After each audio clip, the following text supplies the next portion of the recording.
There are two powers in the world, one is the sword and the other is the pen. There is a third power stronger than both, that of women.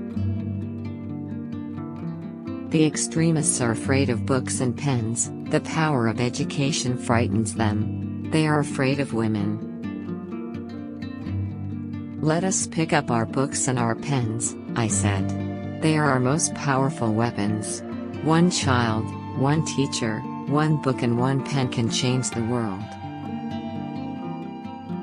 Once I had asked God for 1 or 2 extra inches in height, but instead He made me as tall as the sky, so high that I could not measure myself. I don't want revenge on the Taliban, I want education for sons and daughters of the Taliban. We realize the importance of our voices only when we are silenced.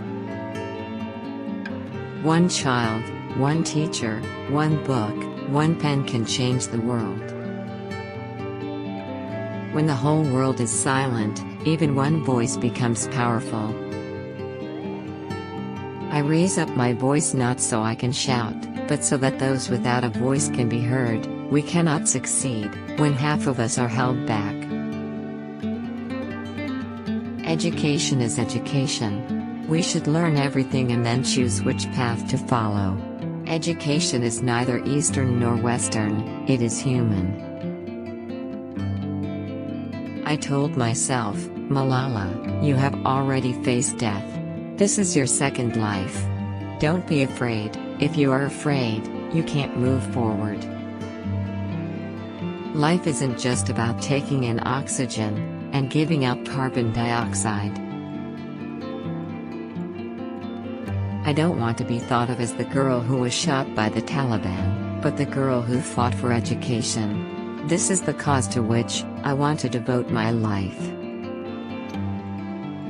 He believed that lack of education was the root of all of Pakistan's problems. Ignorance allowed politicians to fool people, and bad administrators to be re-elected. The Taliban could take our pens and books, but they couldn't stop our minds from thinking. We like to be known as the clever girls. When we decorated our hands with henna for holidays and weddings, we drew calculus and chemical formula instead of flowers and butterflies. Read thousands of books and I will power myself with knowledge. Pens and books are the weapons that defeat terrorism. One child, one teacher, one book and one pen can change the world. With guns you can kill terrorists, with education you can kill terrorism. We were scared, but our fear was not as strong as our courage. We were scared, but our fear was not as strong as our courage. I raise my voice not so that I can shout, but so that those without a voice can be heard. My mother always told me, hide your face, people are looking at you. I would reply, it does not matter, I am also looking at them. If one man can destroy everything, why can't one girl change it? Our men think earning money and ordering around others is where power lies. They don't think power is in the hands of the woman who takes care of everyone all day long, and gives birth to their children. When someone takes away your pens, you realize quite how important education is. I was a girl in a land where rifles are fired in celebration of the sun, while daughters are hidden away behind a curtain, their role in life simply to prepare food, and give birth to children.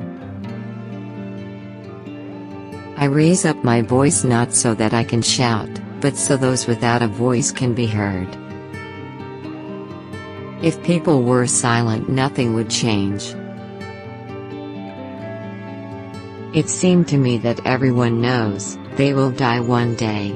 My feeling was nobody can stop death, it doesn't matter if it comes from a Taliban or cancer. So I should do whatever I want to do. Weakness, fear and hopelessness died. Strength, power and courage was born.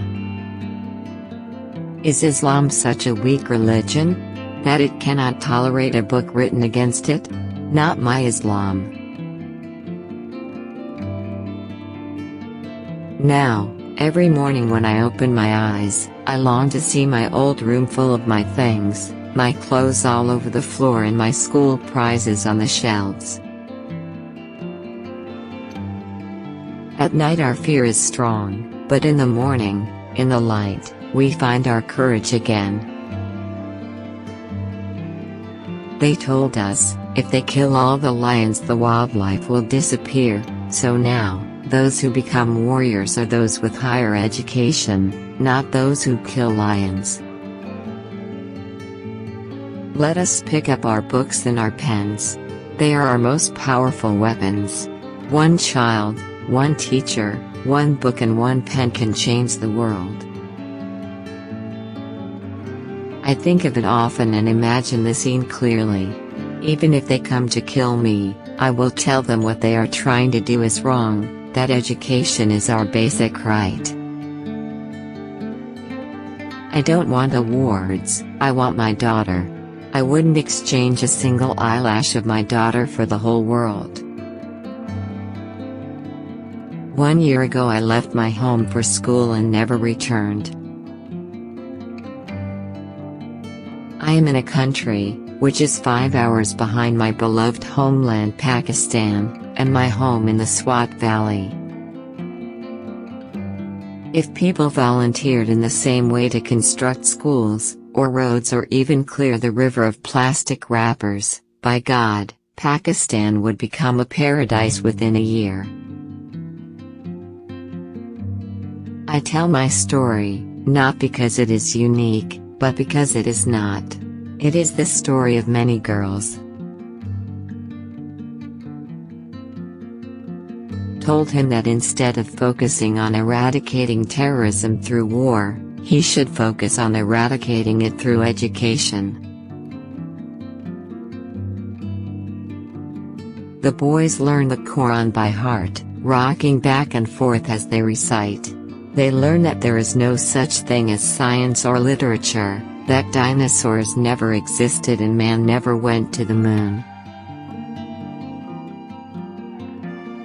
Ignorance allowed politicians to fool people, and bad administrators to be re-elected. Education is education. We should learn everything and then choose which path to follow. Education is neither Eastern nor Western, it is human. Let us remember, one book, one pen, one child, and one teacher can change the world.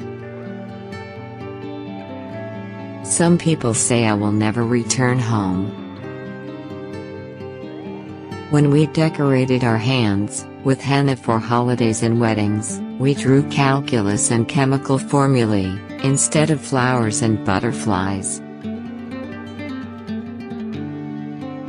Is not at all uncommon for women in my country to be illiterate, but to see my mother, a proud and intelligent woman, struggle to read the prices in the bazaar was an unspoken sadness for both of us, I think. I will protect your freedom, Malala. Carry on with your dreams. Rather I receive your bullet-riddled body with honor, that us of your cowardliness on the battlefield. I told him that instead of focusing on eradicating terrorism through war, he should focus on eradicating it through education. Kindness can only be repaid with kindness. It can't be repaid with expressions like thank you and then forgotten. It is my belief, God sends the solution first, and the problem later, replied Dr. Javeed. Tell me, how can one live without daughters? We felt like the Taliban saw us as like little dolls to control, telling us what to do and how to dress. I thought if God wanted us to be like that, He would not have made us all different. That's when he lifted up a black pistol. I later learned it was a Colt .45. Some of the girls screamed. Ma Neva tells me I squeezed her hand. I don't want to be thought of as the girl who was shot by the Taliban, but the girl who fought for education. This is the cause to which I want to devote my life.